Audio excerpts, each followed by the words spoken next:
What's up guys, it's your boy Alex here from Speed Freaks, and today I'm going to show you how I got from this to this, so keep watching.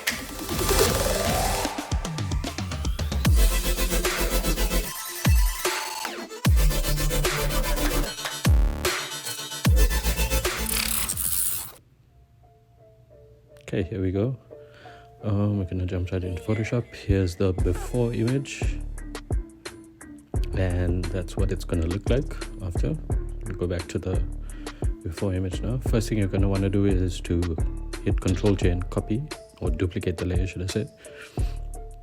Okay, then what we're going to do is we're going to crop the image.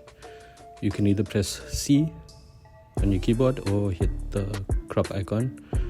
I usually crop 4x5, that's for Instagram, to maximize the real estate on Instagram, but I'll go into that in a bit more detail in a different video. Okay, so we're gonna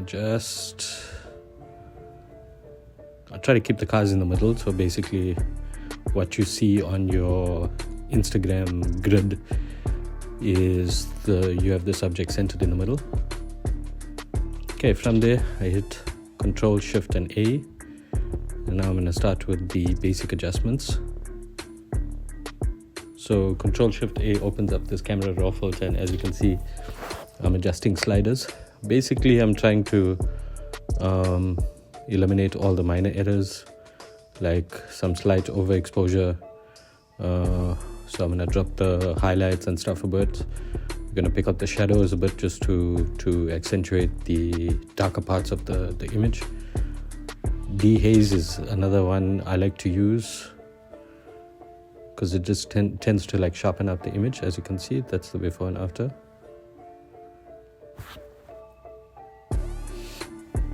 Okay, so as you see here, you can either duplicate the layer there or just click Ctrl and J and it'll make a copy of the previous layer. I'm going to show you another way to kind of do this at a later stage. Next, what I like to do, as you can see, is to bump up the clarity. I usually bump it up to 30, but as you're going to see next, what I do is I add a mask over the image. So there I've added just a clear mask, but I click Ctrl I to remove or invert the mask. But I'm going to delete that and show you an easier way to do it. So basically what you got to click is Control and then click the mask, and it creates a clipping mask, as you can see.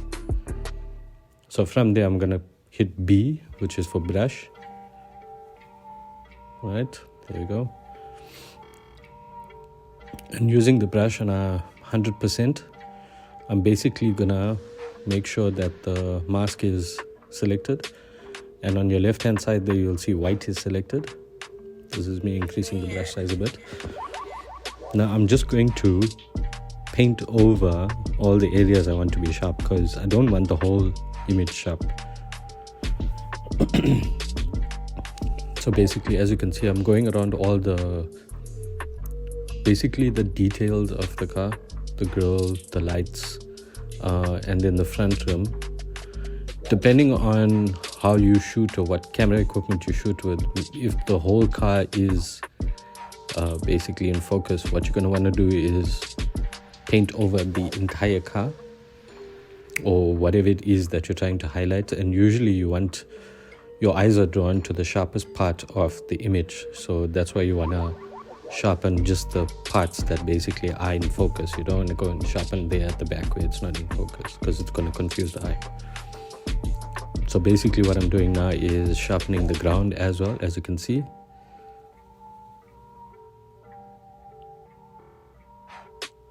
Okay, there I'm also gonna just probably sharpen a bit on the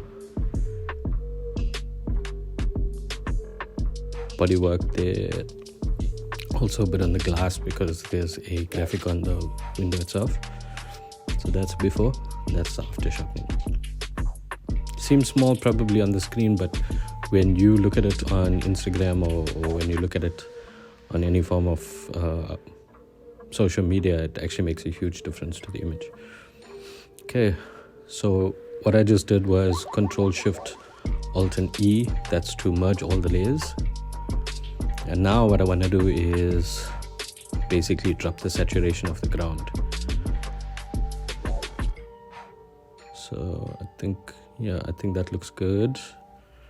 I click OK, commit the changes, but I don't want that on the whole thing. So again, create a mask. I just want the road to basically be monochrome. I want it to be gray.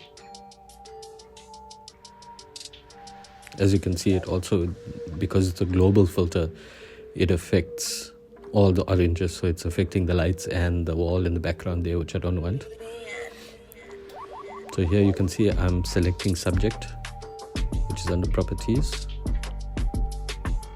And then I'm just gonna Control Shift and I, which will invert the selection. And then I'm just gonna paint in areas where I want the saturation to be dropped from the filter that I just did. Okay, just remember this particular part is very much a personal preference, but it's something I like to do because it makes the car stick out a bit more. Also, the orange from the afternoon glow on a road tends to be a bit distracting because it's not really how our eye would perceive it. But your camera will pick up all the highlights as like an orangey color. But anyway, as you can see here, so I'm just refining the selection a bit because I don't want it to spill over in the car. Plus this car's got gold studs, so I want to make sure that all the gold studs are still gold. So I'm going to remove where I've painted over there. But yeah, I think that looks good so far. Let's have a look before, after. Okay, cool. So next, what we're gonna do is add a LUT, a lookup table. And basically a lookup table is a filter, almost like an Instagram filter or whatever. And yeah, for this particular one, I'm using bleach bypass, but I don't want bleach bypass on the whole thing. I just want to sort of accentuate some of the areas of the ground with this. So we're gonna go drop the brush opacity to about 30 or so. We're going to select the subject again. We're going to Control Shift I again, and then I'm just going to brush in where I want that filter to be applied.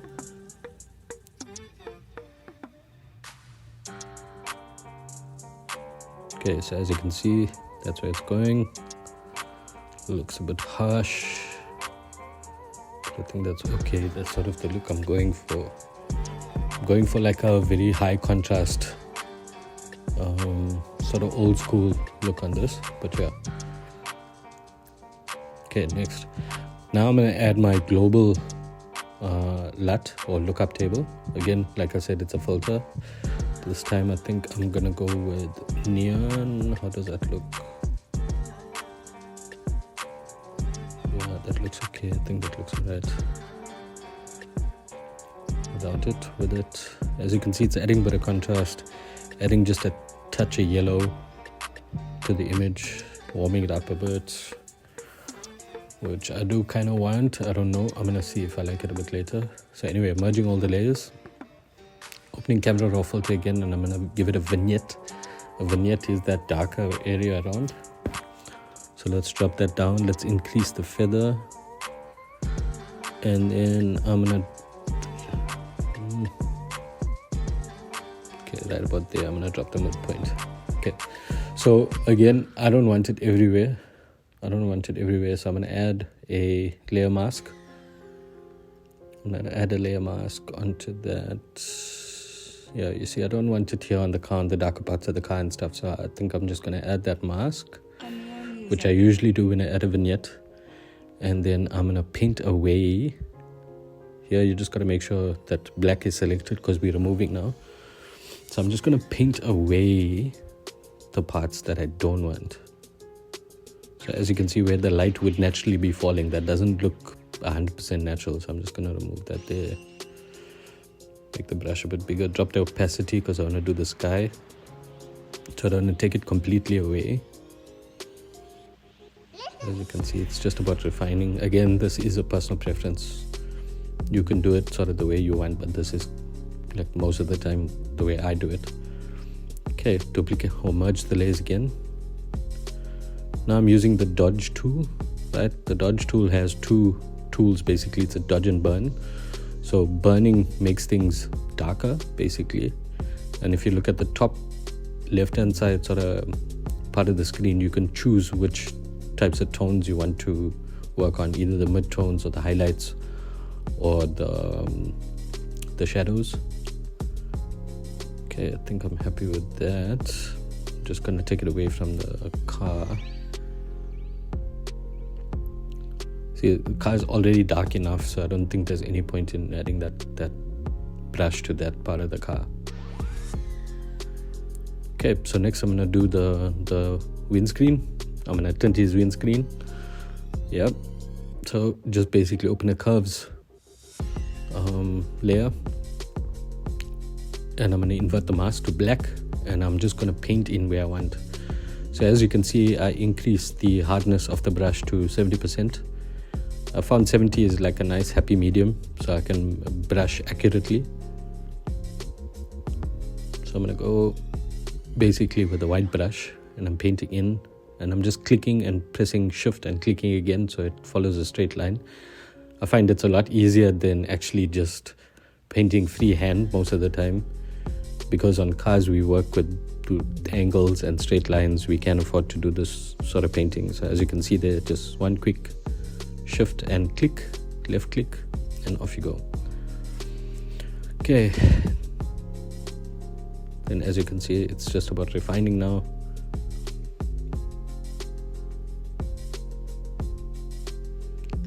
By the way, to open up the selection, it's the little dash line. I think I would have put an overlay somewhere on the left hand side of the screen to show you what it is. Okay, so now we're just refining this. Okay, bring the screen across. Usually when I do this sort of thing, as you can see, I missed the wiper blades there and stuff. Doing it kind of messy now just for the purposes of this video. Usually take a lot more time with these sorts of edits, even though it is just a plain and simple like color edit or whatever. It's not a complicated edit. I usually do take maybe half an hour to 45 minutes per photo, and yeah, you can ask yourself why, but then in the end the final product makes a big difference. So anyway, getting back to that, I still want a bit more contrast on the ground, so I'm going to add a bit more contrast. I really want it to pop. I want the differences between light and dark to pop, so I'm going to bump the clarity up as well, which also helps with contrast. But obviously I don't want it on the whole image, so I'm going to add a mask. Open up my brush a bit. Okay, there. Just make it a softer brush, and then I'm just going to brush in where I want that max contrast.